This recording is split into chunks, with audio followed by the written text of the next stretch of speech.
আউযু বিল্লাহি মিনাশ শাইতানির রাজিম। বিসমিল্লাহির রহমানির রহিম। নাহমাদুহু ওয়া নুসাল্লি আলা রাসূলিহিল কারীম। আম্মা বাদ।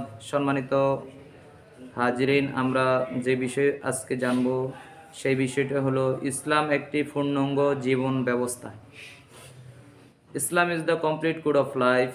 আমাদের জীবনে এমন কোনো দিক নাই যেটা ইসলাম আমাদেরকে বলে নাই, বা এমন কোনো দিক নাই যে ইসলাম থেকে আমরা খারিজ, বা ইসলামের যদি আমাদের ইসলাম পরিপূর্ণভাবে পালন করি তাহলে আমাদের সুখ শান্তি এবং আল্লাহর খুশি, রাসূলকে পাওয়া সব কিছুই কিন্তু কি সম্ভব, কি সম্ভব।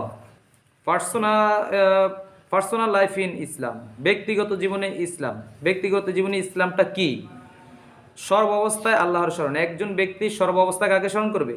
আল্লাহকে স্মরণ করবে, বেশি বেশি করে আল্লাহকে স্মরণ করবে, তথা আল্লাহর বিধি মোতাবেক জীবনযাপন করবে। কিন্তু আজকে কি মানুষ আছে যে আল্লাহর বিধিবিধান মতো চলে, সর্বাবস্থা আল্লাহকে স্মরণ করে? বেশিরভাগ স্মরণ করে টাকা পয়সা, বাড়ি গাড়ি, ধন সম্পদ, এগুলার স্মরণ করে, শুধু সারাক্ষণ শুধু পেরেশান। আল্লাহর যদি কেউ যদি তার অর্ধেক যদি স্মরণ করে, সে আল্লাহর ওলি হয়ে যাবে। কি হয়ে যাব? আল্লাহর ওলি হয়ে যাবে। আল্লাহ তাআলা পবিত্র কোরআনে সূরা আলে ইমরানে বলেছেন, আল্লাযীনা ইউযাক্কিরুনাল্লাহা কিয়ামান ওয়া কুউদাও ওয়া আলা যুনুবিহিম। তাকওয়া অর্জন করা একজন মানুষের জন্য ফরজ। তাকওয়া সবসময় আল্লাহকে ভয় করতে হবে। মানুষ চলার পথে প্রতিদিন আল্লাহকে ভয় করবে এবং আল্লাহর ভয়ে সকল অন্যায় অত্যাচার বিরত থাকবে। অন্যায় অত্যাচার, নিজেও অন্যায় করবে না, অপরাধ করবে না, এবং অন্যজনের ক্ষতি করবে না, অত্যাচার করবে না মানুষকে। অর্থাৎ খোদাবিরতা অর্জন করবে, সবসময় খোদাবিরতা। যারা মানুষের ক্ষতি করে না এবং নিজে গুনাহ করে না, পাপ করে না, এই দুইটা জিনিস যদি বেঁচে থাকতে পারে, আর শুধু একটু যদি 5 ওয়াক্ত নামাজ অন্তত ইবাদতগুলা করে, তাহলে কিন্তু সে কিন্তু পরিবর্তন হয়ে যাবে। তার জীবন কি হয়ে যাবে? পরিবর্তন হয়ে যাবে। আল্লাহ তাআলা বলেন, ইয়া আইয়ুহাল্লাযীনা আমানুত্তাকুল্লাহা হাক্কা তুকাতিহি ওয়া লা তামুতুন্না ইল্লা ওয়া আনতুম মুসলিমুন। হে ঈমানদারগণ, তোমরা আল্লাহকে ভয় করো এবং মুসলমান না হয়ে মৃত্যুবরণ করো না। এখন আমরা তো মুসলমান, আমরা কি মুসলমান? আল্লাহ বলছেন তোমরা মুসলমান না হয়ে মৃত্যুবরণ করো না। তাহলে আল্লাহর কথা সত্য না আমাদের কথা সত্য? আল্লাহর কথা সত্য। তাহলে আমরা কি মুসলমান হয়েছি? নামে হয়েছি, কিন্তু কামে হইতে পারি নাই। আল্লাহ বলছেন কামে হয়ে মৃত্যুবরণ করো, মুসলমান হয়ে প্রকৃত, কিন্তু আমরা নামে আছি, কামে নাই। মুসলমানদের ভিতরে আমাদের যেসব গুণ দরকার এগুলোর কিছুই নাই। ইসলামের দাওয়াত, মানুষের যেমন তার ব্যক্তিগত জীবনে ইসলামের অনুসরণ করবে, তেমনি অন্য মানুষকে ইসলামের অনুসরণ করতে হবে। আপনি নামাজ পড়তে আসছেন, একজনকে ডাক দেবেন নামাজ পড়ার জন্য। আপনি একটা ভালো কাজ করছেন, একজনকে ডাক দেবেন যে আসেন এই কাজটা আমরা করি। একটা গরিব মানুষ, আমি 10 টাকা দিয়ে সাহায্য করি, ভাই আপনার 5 টাকা দেন, দিলে আমরা 15 টাকা দিয়ে ওই গরিব মানুষটাকে সহযোগিতা করি। এই দিক দিয়ে একটা সমস্যা, মানুষ চলাফেরা করতে পারতেছে না রাস্তাঘাটে, অথবা যে কোনো একটা ফুল কালবাটের মধ্যে। আসেন আমরা 2 জন মিলে 3 জনে মিলে একজনের উদ্যোগ নিয়ে আমরা এটাকে ঠিক করে দিই, যাতে করে মানুষ চলাচল করতে পারে। সোজা কথা, মানুষকে আল্লাহর দিকে ডাকতে হবে এবং ভালো পথে তাদেরকে আনতে হবে। আল্লাহ পাক রব্বুল আলামিন বলেছেন, ওয়ামান আহসানু কাওলাম মিন দাআ ইলাল্লাহ ওয়া আমিলা সলিহান ওয়া ক্বালা ইন্নানি মিনাল মুসলিমিন। তার চেয়ে ভালো কথা আর কার হতে পারে যে মানুষকে আল্লাহর দিকে আহ্বান করে, নিজে নেক আমল করে আর বলে আমি মুসলমানদের মধ্যে অন্যতম। জোরে বলেন সুবহানাল্লাহ। তার চাইতে কে ভালো কথা বলে? যে আল্লাহর কথা বলে, নামাজের কথা বলে, ভালো ইবাদতের কথা বলে। তাহলে তার চাইতে, আল্লাহ বলতেছেন, তার চাইতে আর ভালো কে যে এই কথাগুলা বলে? জ্ঞান অর্জন করা, নিজেকে ইসলামের আলোকে গড়ে তোলা এবং জ্ঞান অর্জন করতে হবে। জ্ঞান ছাড়া ভালো মন্দের পার্থক্য করা অসম্ভব। যার ভিতরে জ্ঞান নাই, সে ভালো মন্দ কোনটা এটা পার্থক্য করতে পারে না।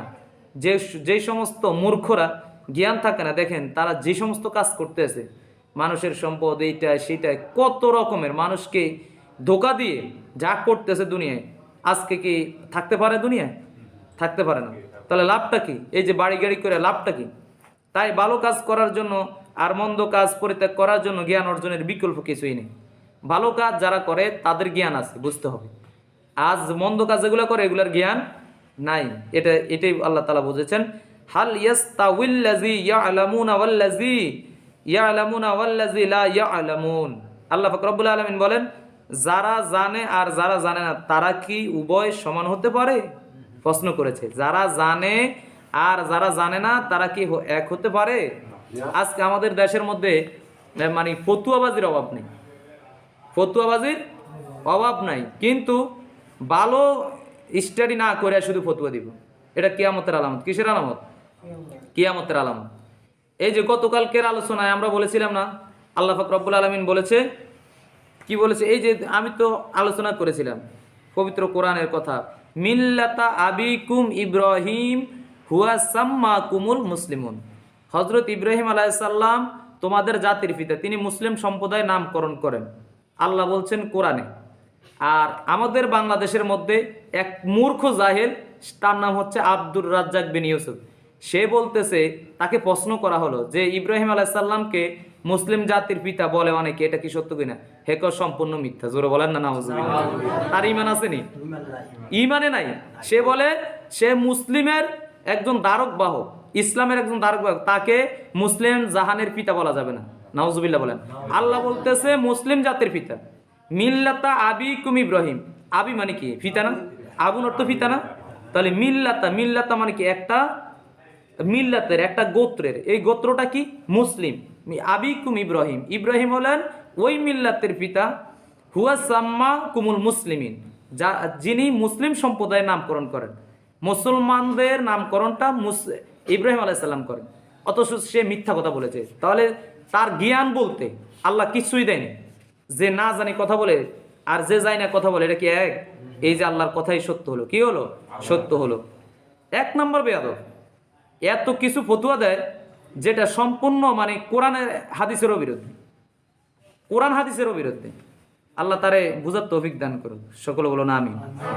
পারিবারিক জীবনে ইসলাম, পরিবারের ভরণ পোষণ, পুরুষকে দায়িত্ব দেওয়া হয়েছেন পরিবারের সদস্যদের ভরণ পোষণ তথা থাকা খাওয়া ইত্যাদি সুষ্ঠু বন্দোবস্ত করা, এটা পুরুষকে দায়িত্ব দিয়েছে, নারীকে এখানে নারীর কথা বলা নেই। পুরুষকে দায়িত্ব দিয়েছেন, নারীর থাকা খাওয়া ভরণ পোষণ সব পুরুষের দায়িত্ব। আল্লাহ পাক রব্বুল আলামিন পবিত্র কোরআনে বলেন, ফাইজা কুদিয়াতুস সালাতা ফান্তাশিরু ফিল আরদ।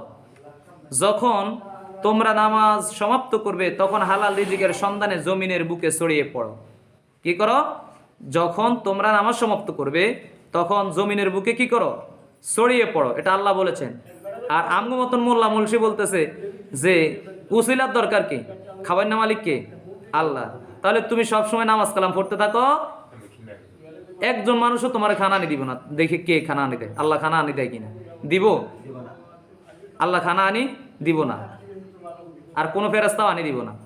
তোমারে খানা তোমারে জোগাইতে হবে, এটা আল্লাহ বলছেন। যে যখন নামাজ সমাপ্ত করবে তখন হালাল রিজিকের সন্ধানে জমিনের বুকে ছড়িয়ে পড়ো। তোমার রিজিকের সন্ধান করো, আমি রিজিকের ব্যবস্থা করে দিব। তাহলে বুঝছেন এবার যে উসিলা লাগবে, একটা যে কোনো কাজকর্ম করতে হবে উসিলা লাগবে, তাহলে খানা আসবে। স্বামী স্ত্রীর মধ্যে সুসম্পর্ক, স্বামী স্ত্রীর মধ্যে যেন সুসম্পর্ক বজায় থাকে এবং তাদের মধ্যে যেন কলহ বিবাদের সৃষ্টি না হয়, সেই জন্য ইসলাম সুস্পষ্ট নির্দেশন দেওয়া হয়েছে, ইসলাম দিয়েছেন। পুরুষদের নির্দেশ দেওয়া হয়েছে, বলা হয়েছে ওয়াশিরুহুন্না বিল মারুফ, তাদের সাথে তোমাদের স্ত্রীদের সাথে সদ্য ব্যবহার করবে। অনেকে স্ত্রীদের সাথে খারাপ ব্যবহার করে না?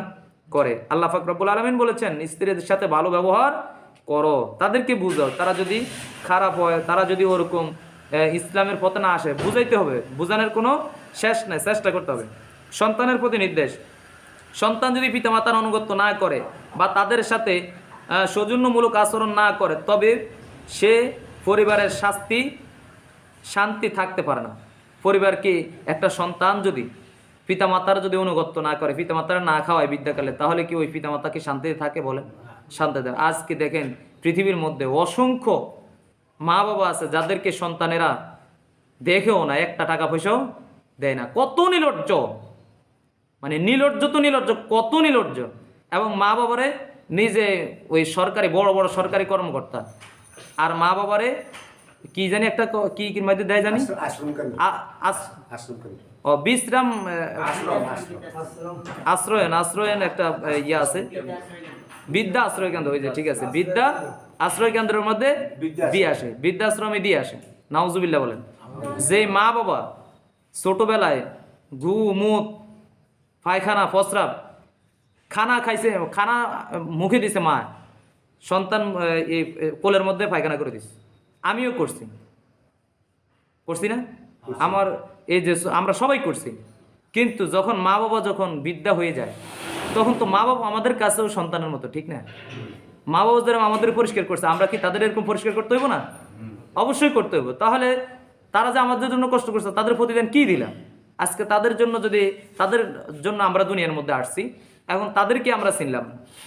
ওই সন্তানের উপর আল্লাহর লানত পড়বে যে সন্তান স্বেচ্ছায় নিজের মা বাবাকে এই বৃদ্ধাশ্রমে দিয়ে আসে, নিজেরা বড় বড় বিল্ডিংয়ের মধ্যে আরামায়ের সোফার মধ্যে থাকে, আর মা বাবারে এত কষ্টের মধ্যে রাখছে।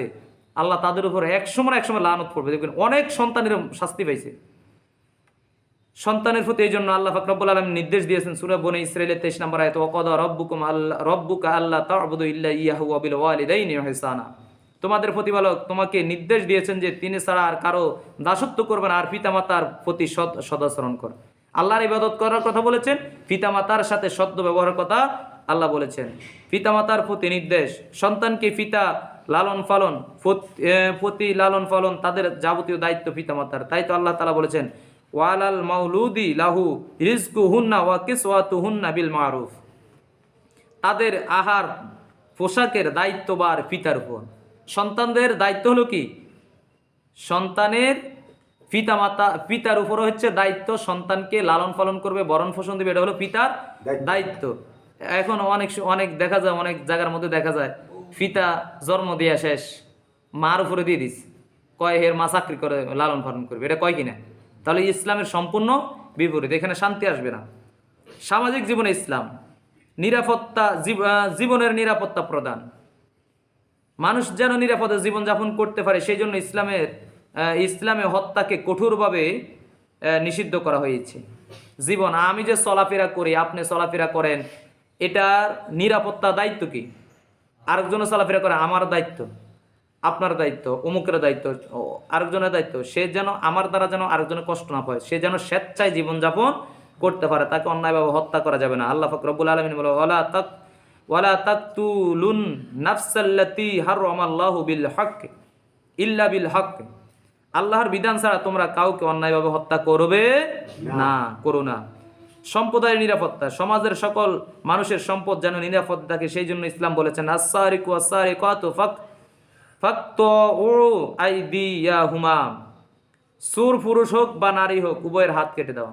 কোরআনের বিধান হলো কি? চুরি করলে নারী হোক আর পুরুষ হোক, দুজনের বেলায় কি সমান, হাত কেটে দাও। এটা হচ্ছে ইসলামের, কোরআনের বিধান, কোরআনের। কিন্তু এখন কি সেই বিধান কি চলে না, কোরআনের বিপরীত। সন্ত্রাসের নিরাপত্তা, মানুষ যেন সুখ স্বাচ্ছন্দ্যে সমাজে বসবাস করতে পারে, এই জন্য ইসলাম অশ্লীলতাকে কঠোরভাবে নিষিদ্ধ করেছেন। সন্ত্রাসের কোনো খানা আছে ইসলামের মধ্যে? নাই, নিষিদ্ধ করা হয়েছে। ব্যভিচারিণীকে নিষিদ্ধ করে ইসলামের ঘোষণা হয়েছে, ওয়ালা তাকরাবু যিনা ইন্নাহু কানা ফাহিশা। তোমরা ব্যভিচারীর নিকটবর্তী হইও না, নিশ্চয়ই তা গর্হিত কাজ। ব্যভিচারে যারা, জিনা করে যারা, মদ খায় যারা, জুয়া খেলে যারা, তারপর হচ্ছে যে যারা সুদ খায়, মদ খায়, গাঁজা খায়, এদের কাছেও যেও না তোমরা, এগুলার কাছেও যেও না, সুদ খায়, ঘুষ খায়, এগুলার কাছেও কি যেও না। রাষ্ট্রীয় জীবনে ইসলাম, রাষ্ট্রীয় জীবনে পরিচালনার ক্ষেত্রে ইসলামের নির্দেশনা রয়েছে। এই নবমণ্ডল ও ভূমণ্ডল যেহেতু আল্লাহ তাআলার, সুতরাং এর হুকুম আল্লাহ তাআলারে চলবে। ইন্নাল হুকমু ইল্লা লিল্লাহ। আল্লাহর জমিনে একমাত্র আল্লাহর হুকুমে চলবে। এখন কি আল্লাহর হুকুম চলেনি? এখন মানুষের হুকুম চলে। কার হুকুম চলে? মানুষের হুকুম চলে বেশি। আল্লাহর হুকুম বাদ দিয়ে কি মানুষের এমন কত আইন আছে, শুধু বাংলাদেশ নয়, পৃথিবীর মধ্যে, যেগুলা কোরআন হাদিস কি বহির্ভূত, কোরআন হাদিস কি বহির্ভূত। এমন অনেক আইন আছে, অনেক আইন, কিন্তু আইন চলবে আল্লাহ। কোরআন হাদিস অনুযায়ী যদি শাসন করে, তাহলে দেখবেন যে প্রত্যেকটা মানুষ স্বর্ণের মানুষ হয়ে যাবে। কি মানুষ হইব? স্বর্ণের মানুষ। সাহাবীরা করেছেন কিন্তু এই সব আইন। দেখেন উমর রাদিয়াল্লাহু তাআলা, কিন্তু উমর রাদিয়াল্লাহু তাআলার দেখলে মানুষ জনমগার শিক্ষা পাই যেত, দেখলে হইতো শুধু। আর এখন আমরা ধর্মীয় ইমাম, আমাদেরকে কেউ দেখলে কি ওরকম কোনো মূল্যায়ন করে? মূল্যায়নে করে না। যদি ওরকম ইসলামিক শাসন বা কোরআন হাদিসের শাসন যদি ইমামদের হাতে ন্যস্ত করতো প্রত্যেকটা রাষ্ট্রে, দেখুন প্রত্যেকটা মানুষকে স্বর্ণের মানুষ বানাই দিত, ঠিক না? একজন একজন মানুষ যদি দেখেন দুনিয়ার যারা মেম্বার চেয়ারম্যান নেতা খেতা এদের পিছনে মানুষ যে শ্রম দেয়, একজন ইমামের পিছনে যদি তার অর্ধেক শ্রম দেয় আর থাকে, দেখবেন সে স্বর্ণের মানুষ হয়ে যাবে, হইব নি? তার পৃথিবীতে দুনিয়াতে কি লাগবে সব হয়ে যেত দেখবেন, যদি একজন ইমাম সাহেবের পিছনে শ্রম ব্যয় করত। আজকে আমি আপনাদেরকে ডাকছি কোরআন শিক্ষার জন্য, আপনারা আসছেন না? তো এটাকে আপনাদের জীবন কি পরিবর্তন হইব না? বা সব কি হইব না? আল্লাহ কি এটা দেখে না? সব কিছুই দেখে। তো এরকম প্রত্যেকটা ইমামে তো যদি তারা যদি এরকম হুকুম পাইতো, এরকম তাদেরকে ওরকম মূল্যায়ন করা হইতো, তাহলে তারা কি মানুষকে পরিবর্তন করার সুযোগ পাইতো। অর্থনৈতিক ক্ষেত্রে ইসলাম, অর্থনৈতিক ক্ষেত্রে ইসলাম সম্পদের সুষম বন্টনের নিশ্চয়তা প্রদান করে। ইসলাম সুদ ভিত্তিক অর্থ ব্যবস্থার পরিবর্তনে জাকাত ভিত্তিক অর্থ ব্যবস্থার ধারণা প্রদান করেন। দেখেন জাকাত ভিত্তিক অর্থ ব্যবস্থা আল্লাহ পাক রব্বুল আলামিন চালু করেছেন, সুদ যেন মানুষ না খায়, সুদ যেন না খায়। যারা অর্থনৈতিক স্বাবলম্বী না, তারা সুদ খাওয়ানোর দরকার নাই, তাদেরকে জাকাতের ব্যবস্থা করে জাকাতটা দিয়ে দাও, তাহলে সে আর সুদ লাগবে না। সুদ লাগবে, সে আর টাকা লইতে হবে ব্যাংকের থেকে, কিস্তি উঠার লাগবো, উঠার লাগবো না। তাকে বছরের একটা, আজকে তো আমরা জাকাতে দিই না, মানুষ যদি যাদের সম্পদ আছে তারা যদি জাকাত দেয় হিসাব করে, তাহলে কিন্তু গরিব একজনও থাকে না। আজকে এই সমাজের লোক যদি এই সমাজের গরিবদের যদি সহযোগিতা করতো প্রতি বছরে, তাহলে দেখবেন এক সাইড কি আস্তে আস্তে পুরো হয়ে যেত, হইতো না?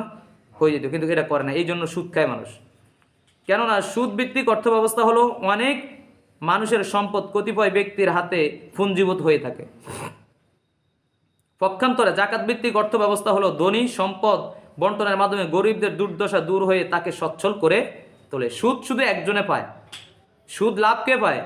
একজনে পায়। আমি যদি ব্যাংকের থেকে টাকা নিই, ব্যাংকে আমার টাকাটা পাইতেছে, আর আমি এদিক দিয়ে কি হচ্ছে? ধ্বংস হয়ে যাচ্ছে। কি হচ্ছে? ধ্বংস, শোষণ করতে করতে।